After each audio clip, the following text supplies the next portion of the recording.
when I finally went ahead and took a bite and I was like, oh my gosh, this is magical. I think we're jumping around a bit too much. Yeah, it's Luna. I am having a bit of a dilemma.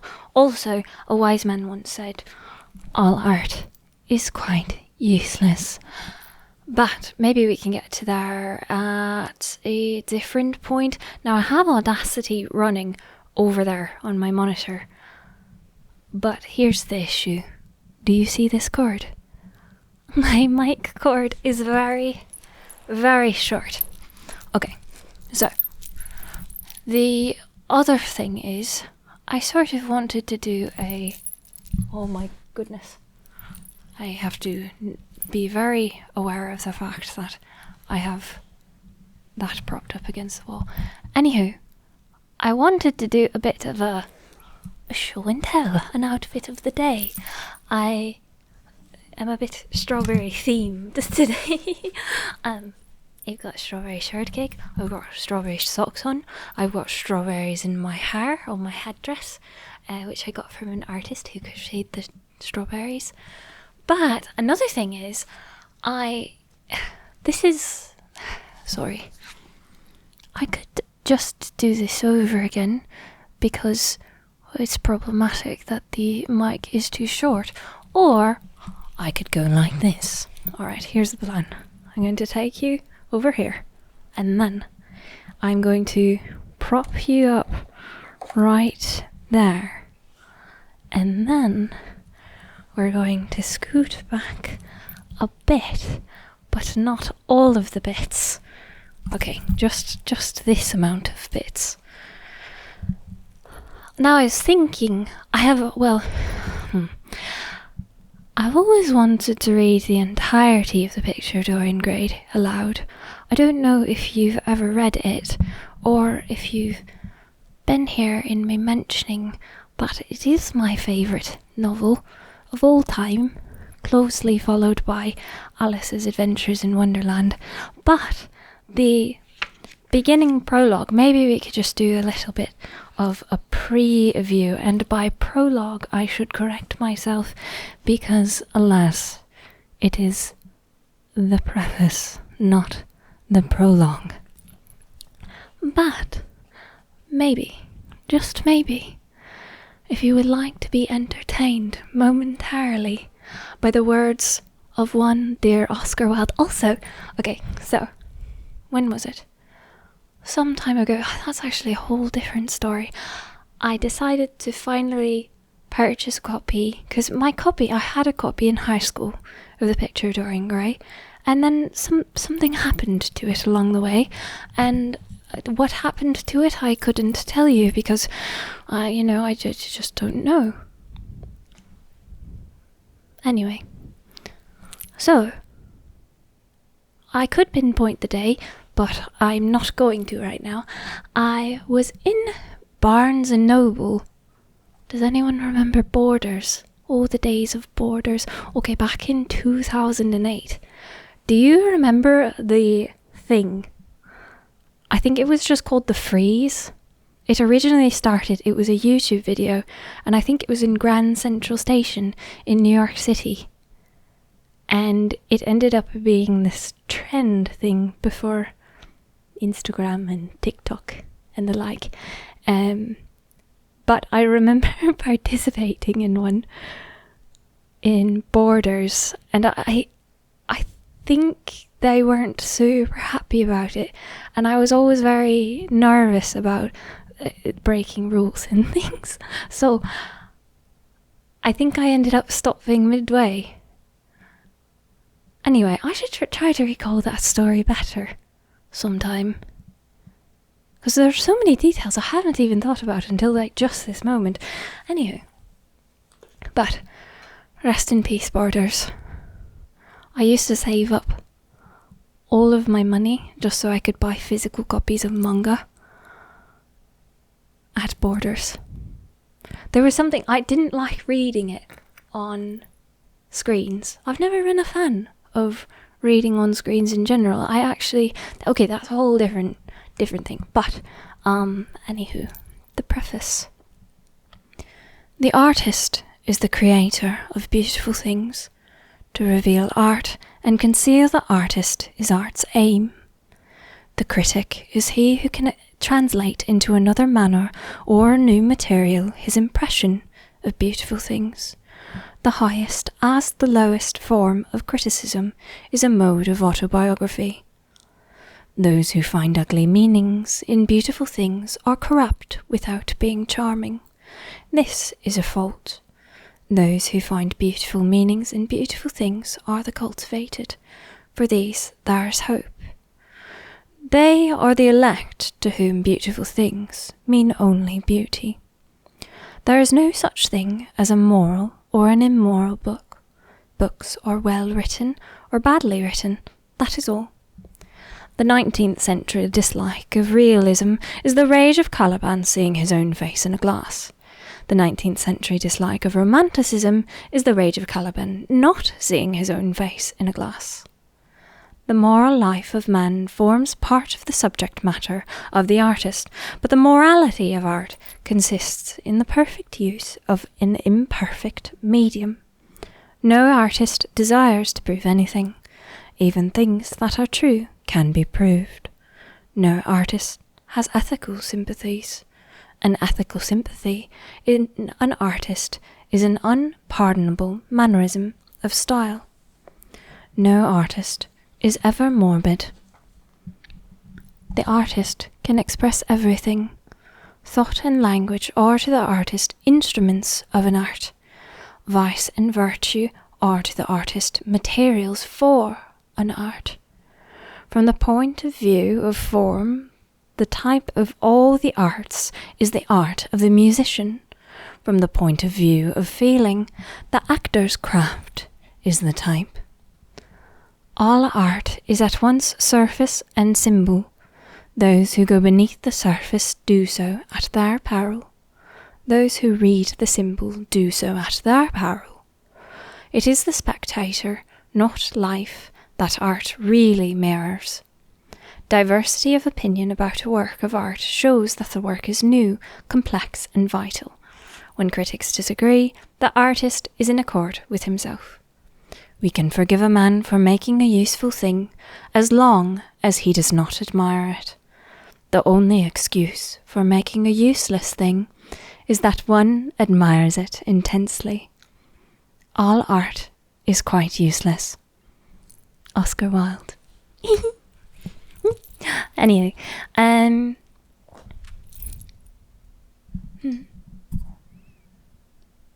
much admire the art. Intensely, in fact. Speaking of strawberries, since we are in strawberry theme, I'm flipping here through the painting sketchbook. A strawberry. Do, do, do. What else did I want to tell you about today? Well, it is the weekend. Welcome to the weekend. I was thinking of, that episode of SpongeBob where he's in the box and he's like, imagination. Anyhow, I'm not going to do any editing on this today. I keep telling myself I'm going to give my arm a rest and then boop, boop, boop, boop, boop. That shouldn't be making sound right now. I'm going to lie on the floor. Shall we lie on the floor? Okay, I have lots of shoes behind me at the moment. Okay, you see all these ribbons? I was trying to decide which pair of shoes I wanted to wear, but I did not really make a decision, so first I tried the red ones, and at that point I was like, because I'm wearing these. Okay, I'll show you. I'm wearing, I'll have these long, like thigh-high socks on, but then these other socks, I thought they would go because ichigo gyunyu, which is just strawberry milk. They're some random hyakin socks, like 100 yen shop, dollar store type shop. I got right before I moved back from Japan. But I tend to wear them as my socks that I don't mind getting dirty. I always like wearing socks around, but anyhow, I wanted to prevent some of the dirt from getting on my other socks, the super long ones. But the thing with these ribbon shoes, these are my rocking horse shoes, and I have them in a few different colours. I have them in the red patent, and then the matte black, and then in kind of like the ballet pink. Where are those? There they are. And I thought, okay, let's sit back up. I thought that it may be, well, I'm going to prop you up like that. I'm a fan of half and half, kind of the jester colours. So I have tights that one leg is white, one leg is black, or one leg is maroon, one leg is black. So sometimes I'll wear one black shoe and one red shoe. And I thought that might look cute with this outfit, but I had put on the red shoes and then I just wanted to be cozy, and then I was like, well, maybe this would look better with sparkly pink Crocs. I do need to figure an angle. Sorry, I'm looking over there and something has just caught the light. Well, I think it might be a gum wrapper. I need to grab that and put it in the bin. I'm very jingly today. I don't know what is going on with this. So this is a little, can you see it? Can we zoom in? Oh, actually that's a disaster. You can see the comb poking out. I thought it might be interesting. It's actually a hair comb, which is, oh, it's now stuck on my head. Oh, it's stuck in my hair. Oh, and it's extremely wonky. Maybe I don't want to show you this up close. But will it zoom? Will it blend? It's a random flower that I beaded with water. No, with wire. And I did some wire wrapping and added little pearls. But it looks very sad right now. Focus? Nah, it's alright. No focus. The sun is shining. That's quite nice. Should we read something else? Now my hair is coming out. Oh, I was also thinking, okay, so as I was styling this outfit. Okay, wait, this is a bad plan. No. Maybe I can prop you up like this. Okay, alright. As I was styling this outfit, because it's freezing, I was like, oh, could wear my fuzzy hat. And I think this would have worked better if I had put on the hat underneath my headdress. Because if I put it on top, and I really love this hat. Oh, yeah, that doesn't look right at all. Yeah. I'll prop you back up over here. Okay, I've said essentially nothing at all, but if nothing else, have you ever read The Picture of Dorian Gray? Have you ever read any of Oscar Wilde's other things? The Importance of Being Earnest? Maybe we could read some more Edgar Allan Poe, or just roll around on the floor. I'm really quite a fan of rolling around on the floor. Actually, earlier in the week, I was thinking about dancing. Just the kind of dancing where you move your body and you don't try to look good in any way, shape or form. I have this one video that's dance like no one is watching. But as I was dancing this week, and really no one was watching and the camera wasn't on, I was like, wow, this feels great. I was like jumping and dancing, and then I was like, I must look insane. But I think the thing that's wonderful is that if it feels good, then that's all that matters, really. I don't know. I was quite inspired by this person who I think danced to hours worth of soundtracks, like Pokemon soundtrack, and I was like, I think it would be wonderful to dance to a very particular soundtrack I have in mind of a very particular game. Now, thinking of games, and of that game, have you ever played Okami? It's a PlayStation 2 game. I got it, I think, a couple years after it came out. Back when X-Play was a thing.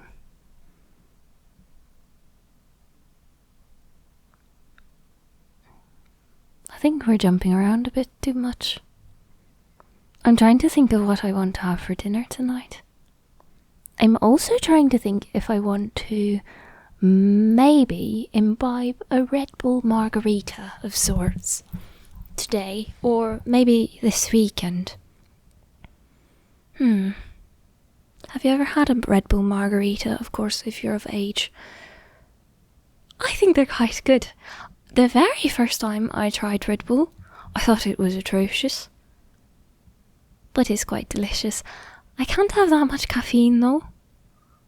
My brain can't handle it. I have coffee every day in the morning, but if I have coffee later, or caffeine later, also then you have to pee so much. Ugh. Okay. I do want to do a little twirl around of the outfit. Maybe let me scoot back here. Also, maybe do you want to vote on which shoe? Okay, here are the options. Option number 1. Ballerina pink rocking horseshoe. With ribbons. So the ribbons, you can tie them like going up the leg or tie them at the bottom. I tend to like if I'm wearing like chunky loose socks to just tie it at the bottom, and then you can have a nice cute bow around your ankle. Okay, option number 2. Patent maroon. Option number 3.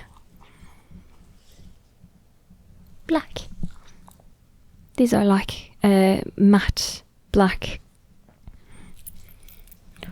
Or, okay, then we have some more option iterations. We could do black and red shoe, black and pink shoe, pink and red shoe.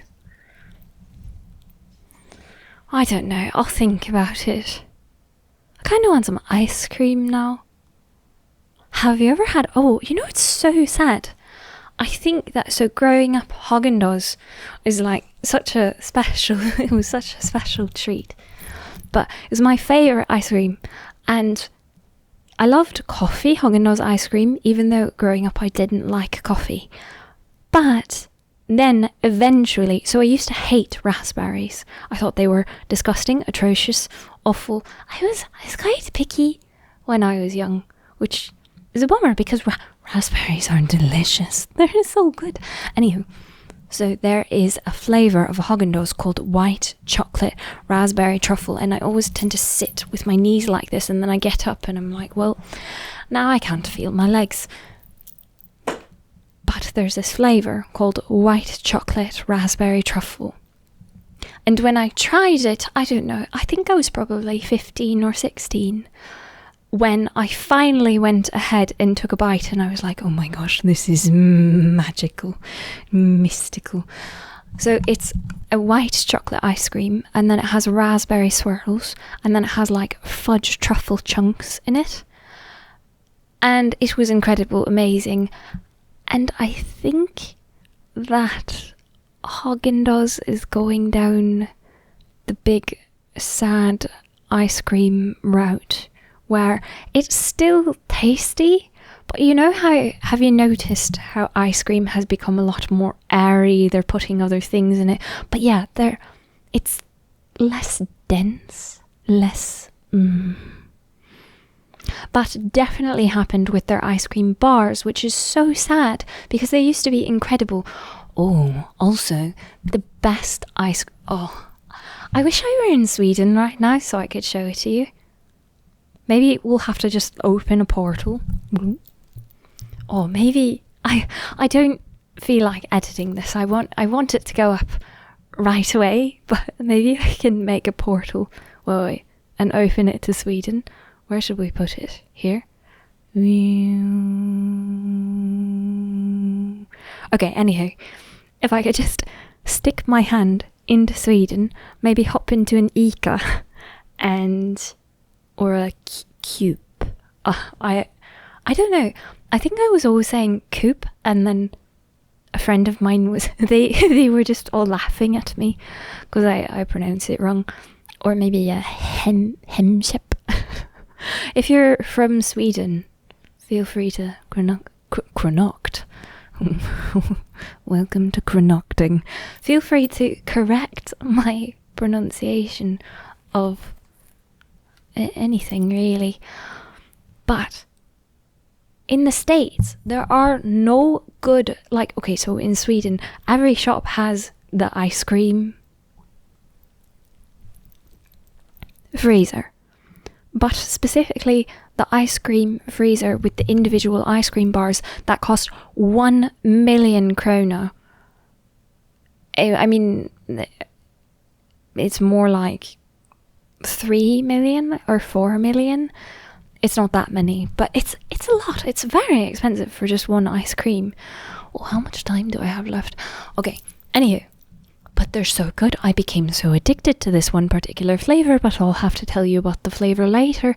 Actually, if you are in a country that sells individual Magnum ice cream bars, because the US has like no good flavours. Also, I'm convinced that they are different here. I think they are different here. Like all of the ice cream bars these days, now they're all very like fluffy and not dense, rich, creamy. Anyway. What was I was telling you about the white chocolate raspberry truffle. Oh yeah, I was wanting ice cream. Oh, and then, so in Japan, Haagen-Dazs is a very common brand as well, and they sell different shaped individual cups. And I just remembered there is this maple leaf cookie flavour ice cream. I think it was in 2010, the first time I was there, and my host family knew that I liked ice cream, and when I got there, they had their whole freezer full of ice cream, and after dinner they would be like, would you like some ice cream? Which was so sweet, and literally sweet. But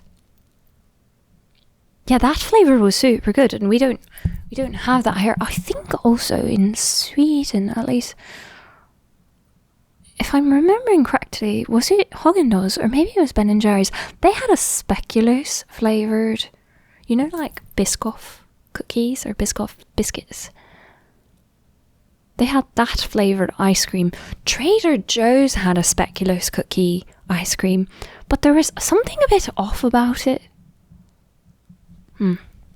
It was good, but it was like the cookie batter swirls. They were so hard and frozen. It was like you would chip your tooth on it if there were, because there were like really chunky swirls. I feel like if the swirls had been distributed better. I don't know, have you ever had that ice cream? Do you like ice cream? Oh, I could eat so much ice cream. It's dangerous. Ice cream and I get along quite well. But yeah, zero self-control when it comes to ice cream. Oh, you know what I haven't had in a while? I really like the texture of Cold Stone ice cream. I know that might be strange. I think some people don't like it because it's kind of chewy. But I really like their cake batter ice cream. It literally tastes like yellow cake batter, which I would much prefer just eat the cake batter out of the bowl. That tends to be the case if I'm baking. Like when I was making cheesecake and I just kept eating it, and then I ended up feeling sick, but it was very yummy. Okay.